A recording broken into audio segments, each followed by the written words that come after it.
एक सीधा साधा गांव का भगत कभी कथा नहीं सुनता था, गाय चराता था गांव की।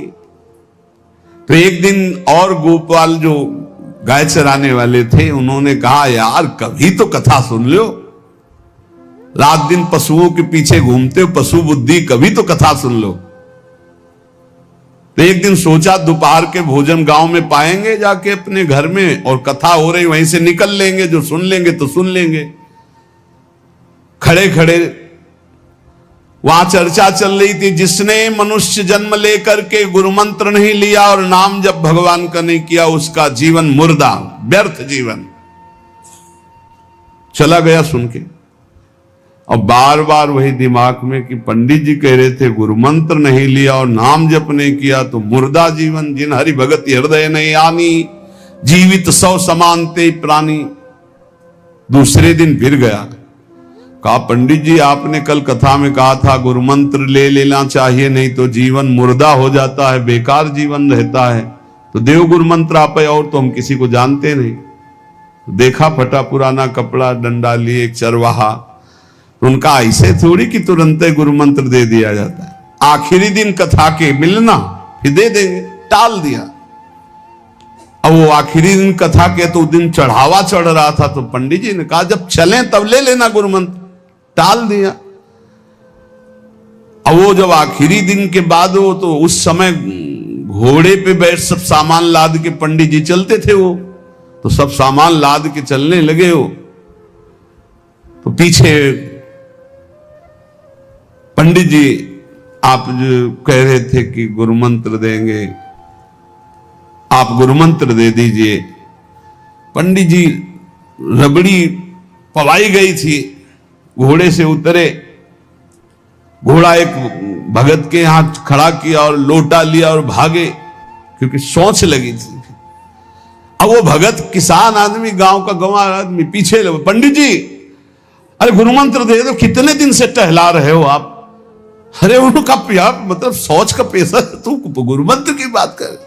अब वो पीछे लगा कि अब हम नहीं जाने वाले, आपने सब सामान लाद ली थी, भगवान की कृपा कहो कि आपको सोच लगी आई, नहीं तो आप हमको तो गुरु मंत्र ही नहीं देते, हम आपको नाम पर विश्वास की बात। पंडित जी तो दात गपोचन, जय गुरुदेव की, जय गुरु। वो दबकाए है दात गपोचन, मतलब एकदम मूर्ख आदमी, तो सोच तो।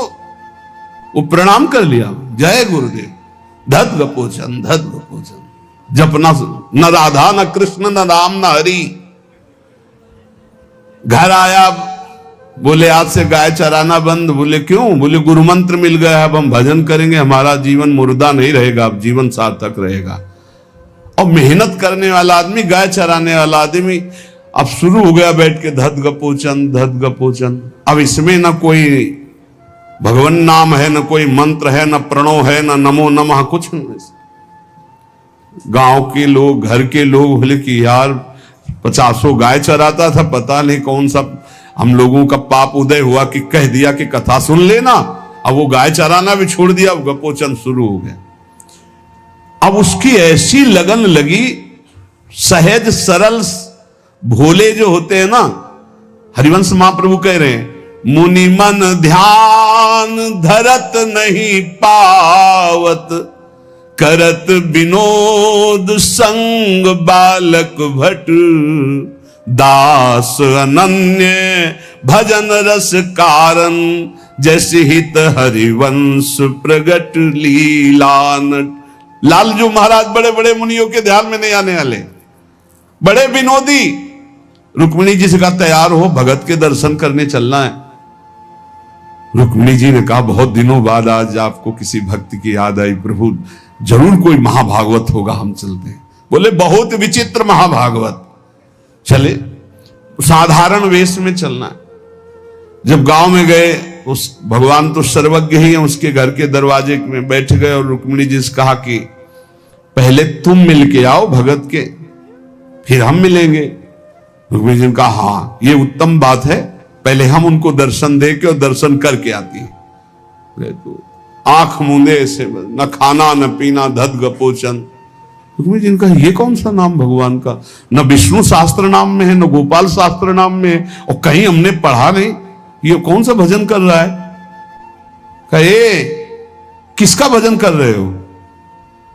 चुप रहा। फिर किसका भजन कर? 2-3 बार तो गुस्सा के आंख खोला, देखा कोई स्त्री, तो बोले तुम्हारे खसम का भजन कर रहे हैं। और किसका कर रहे हैं? वो रुक्मिणी जी आ गई, बोले बहुत जानकार भगत है। प्रभु द्वारिकाधीश से कहा बहुत जानकार भगत है। बोले क्यों? बोले हमने कहा कि किसका भजन कर रहे हो, देखो हम इतना छुप के गई थी, लेकिन वो पहचान गए, वो कह रहे तुम्हारे खसम का भजन कर रहे थे। अब भगवान ने कहा हाँ तभी तो हम आए भगत जोड़कर। बोले प्रभु आप दर्शन बाद में करना, जाके पहले हमारा प्रश्न बता दो, प्रश्न का उत्तर दे दो कि आपके विष्णु शास्त्र नाम, गोपाल शास्त्र नाम, बहुत से नाम हैं, ये नाम तो हमने कभी नहीं सुना। भगवान ने कहा ये नाम हमको तो बहुत प्यारा है। बोले आपको कब, मतलब ये कब कैसे नाम रखा गया? बोले बहुत प्यारा है, हमारा ब्रज का रखा हुआ नाम है, ब्रज में मैया ने रखा था। कैसे रखा था? बोले एक दिन मैं माखन चोरी कर रहा था, सखा के कांधे पर खड़ा हुआ, ऊपर माट में हाथ डालकर मक्खन पूरा ऐसे खाता जाता, सखा को पवाता जाता। इतने में मैया और गोपी जन आ गई। एक कन्हैया ये क्या कर रहा है? अब हमने देखा कि फंस गए। हमने कहा कि मैया हमें बहुत भूख लगी थी और देखा कि इसमें चींटी चढ़ी हुई है, तो हम चींटी निकाल रहे थे। तो बोले चींटी कैसे निकाल लेते? यहां पूरा हाथ सना हुआ है तुम्हारा चींटी। बोले अरे भैया तू बावरी, जब चींटी को ऐसे निकालने करते वो अंदर चली जाती तो खबो खबो के निकाला, इसलिए ऐसा इतना हाथ हो। बोले यहां मुंह में भी जब तुम्हारे मक्खन लगा, एक मक्खी बार बार उड़ रही थी तो हम ऐसे मारा तो पूरा मुंह में मक्खन लगा। भैया ने कहा धत गपोचर। बोले ये उस समय का नाम रखा हुआ है, मेरा बाल गोविंद में जब मैया ने रखा था मक्खन चोरी के समय उस।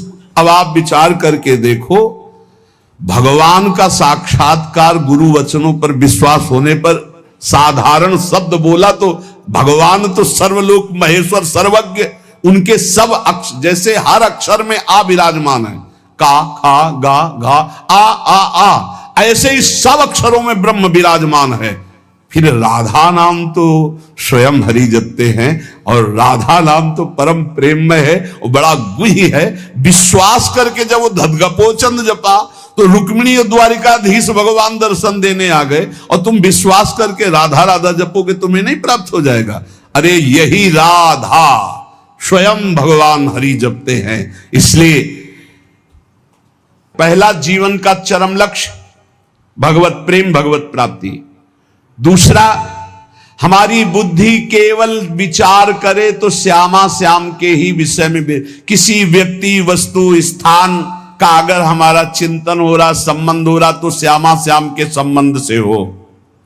जैसे गोस्वामी तुलसीदास जी कहते, नाते नेह राम के मनियत सुहृद सुसेव्य जहां लो। अगर ऐसा नहीं तो फिर हर वस्तु व्यक्ति स्थान में एक आसक्ति है, वो बांध लेगी, आप श्यामा श्याम तक नहीं पहुंच पाएंगे। इसलिए बुद्धि का जरूरी है प्रिया प्रीतम में स्थित होना। अगर बुद्धि ये निश्चय कर ले कि परम सुख स्वरूप श्यामा श्याम ही हमारे हैं, हम श्यामा श्याम के हैं, सुख है तो श्यामा श्याम के नाम में, रूप में, लीला में, धाम में। अभी आपने सुना आनंद का तारतम्य। तीसरा, जो गुरुदेव ने नाम दिया इससे बढ़कर महत्व तो किसी नाम में नहीं होना चाहिए, किसी की निंदा नहीं। सब नाम हमारे प्रभु के हैं, पर हमारे लिए सर्वश्रेष्ठ नाम हो गया जो गुरु ने दिया है, जो मंत्र दिया, जो नाम दिया। एक एकांतिक में आए और बोले हम कुछ 2-4-6 महीने से हम आपके शिष्य हैं, मंत्र ले लिया है। स्वप्न में एक महात्मा आए और उन्होंने हमको और मंत्र दिया है, तो अब तो हम समस्या में फंस गए कि आपका दिया गुरु मंत्र जपें या स्वप्न में कोई और महात्मा आए थे उनका दिया जपें, क्या करना चाहिए? हमने कहा तस्मात् शास्त्रम प्रमाणम। जब सप्तऋषि जी आए, स्वप्न में नहीं, सीधे साक्षात आए पार्वती जी के पास, और कहा ये किसके लिए तपस्या कर रहे हो? महादेव जी के लिए। महादेव जी में क्या है, चलो हम तुम्हें भगवान नारायण को पति रूप में, भगवान विष्णु वैकुंठाधिपति अपार वैभव, उनको। तो जो माता जी ने बात कही पार्वती मैया ने, वही बात पकड़नी है। उन्होंने कहा तजऊ न नारद कर उपदेशु, आप कहें सतबार महेशु। सप्तऋषियों, अपने गुरुदेव नारद जी के उपदेश का मैं कभी त्याग नहीं कर सकती, चाहे स्वयं इष्ट देव भगवान शंकर आकर सैकड़ों बार कहें तो भी। तजऊ न नारद कर उपदेशु, आप कहें सत बार महेशु।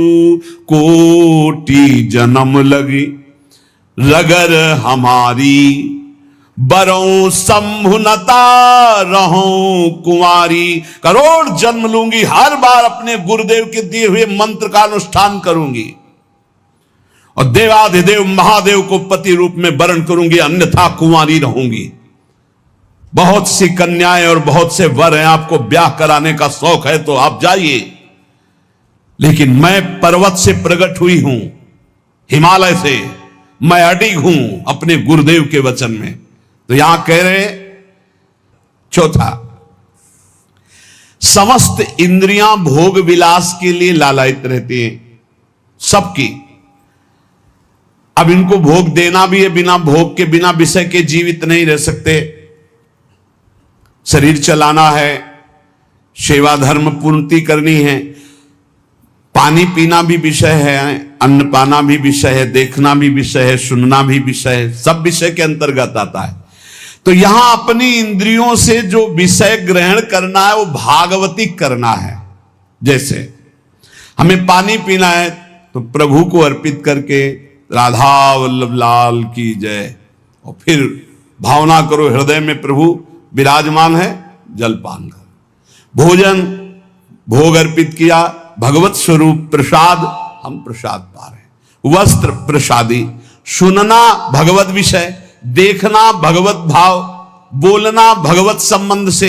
हर इंद्रियों के विषय को हमें भगवत संबंध से युक्त कर लेना है। यदि भगवत प्राप्ति करनी है, भगवत प्रेम प्राप्त करना है, तो पहला चरम लक्ष्य, मुझे इसी जन्म में भगवत प्राप्ति करनी, भगवत प्रेम प्राप्त करना है। दूसरा, बुद्धि का पूर्ण समर्पण अपने आराध्य देव श्यामा श्याम में। तीसरा, गुरु प्रदत्त नाम रूप लीला गुण सेवा उपासना सांगोपांग गुरु प्रदत्त। चौथा, समस्त इंद्रियां भगवत संबंध से युक्त। पांचवा, जीव का चिंतन प्रत्येक क्षण पदार्थ, व्यक्ति, परिस्थिति, विचार भोगों के, क्रियाओं के, संबंधियों के, जहां जहां जाए वहां से हटाकर अपने लक्ष्य श्यामा श्याम में लगाओ, या जहां जहां जाए वहां प्रिया प्रीतम की भावना करो। जीवन का प्रत्येक पल किसी व्यक्ति के विचार में, वस्तु के विचार में, स्थान के विचार में, भोग विचार में, जहां जहां जाए वहां से हटाकर श्यामा श्याम में लगाओ, या जहां जहां जाए वहां श्यामा श्याम को देखो। बहुत सुख मिलता है, अपार सुख मिलता है। जिससे प्यार होता है, अपनापन होता है, उसकी बात सुनने में सुख मिलता है। अरे वो दिशा अच्छी लगती है, वो दिशा अच्छी लगती है। जिधर अपना प्यारा बसता है ना, वो दिशा अच्छी लगती है। उधर से आई हुई वायु ऐसा लगता है प्यारे का आलिंगन हो रहा है, अभी वो प्रेम जागृत नहीं हुआ। इसलिए उस एरिया को कोई आ जाए, अच्छा आप उधर से आए, जहां अपना प्यारा बसता है उस क्षेत्र का कोई आ जाए तो ऐसा लगता है प्यारा मिल गया। उधर की वायु आ जाए तो प्यारा। जहां प्रीतम जी देश की प्यारी लागे पौर, जिधर प्रीतम बसते उधर से यस्या कदापि वसनांचल खेलनोत। जिधर हमारी प्यारी जो प्यारे जो, नाम में अपार सुख तब अनुभव आएगा जब आसक्ति हो जाएगी। अभी आसक्ति अन्यत्र है, नाम में आसक्ति तो है नहीं। तो एक उपासक, ये मुझे नाम जपने में श्रद्धा नहीं हो रही, बिल्कुल ना हो, आप चिंता मत करो। भाव शब्द समझिए, कुभाव अनख आलसहु, नाम जपत मंगल दिशि दसहु। भाव से जपो, कुभाव से जपो, मन लगे या ना लगे तुम्हें फल मिलेगा, पक्का मिलेगा, मंगल दसों दिशाओं में होगा। विश्वास करके जपो तो, और एक दिन जब स्वाद लग जाएगा तब आप भी ऐसे ही बोलोगे जैसे बड़े बड़े संत महापुरुष बोलते हैं, नाम जीवन, नाम सर्वस्व, नाम ही हमारा प्राण धन। 8वां, जीवन में राग द्वेष न रह जाए। बड़ा खतरनाक है ये राग द्वेष। अगर किसी से राग है तो बड़ा सूक्ष्म होता है राग का धागा, और वो जब हमारे ऊपर संकट आएगी, विपत्ति आएगी, या तो वो धागा दिखाई देता कि अभी वो है ना। द्रौपदी जी को पहले श्री कृष्ण याद नहीं आए, 5 महारथी पति है अतिरथी, वो याद आए, फिर भीष्म आदि याद आए, फिर अपनी भुजाओं का बल, फिर दांतों का बल, और जब निर्बल तब महाबल। सुनेरी मैंने निर्बल के बल राम, महाबल प्रभु श्री कृष्ण का तब जागृत हुआ। ये राग बहुत खतरनाक है, किसी से राग ना करें।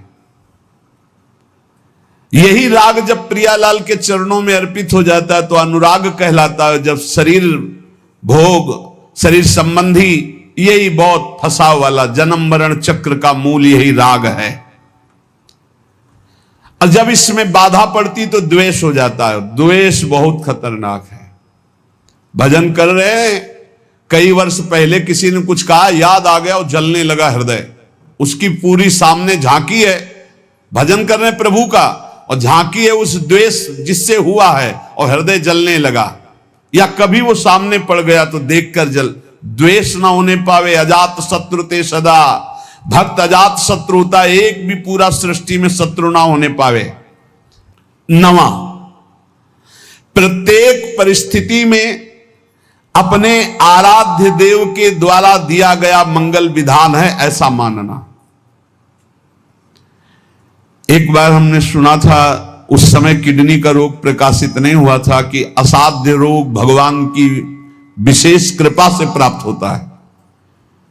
तो साधन पर उस समय जोर था, तो डर लगा कि असाध्य रोग कृपा कैसे हो सकती है, ना साधन में बैठ सकते हैं, पीड़ा रहती होगी तो भजन भी नहीं हो सकता, तो ये कृपा कैसे हो सकती है असाध्य रोग।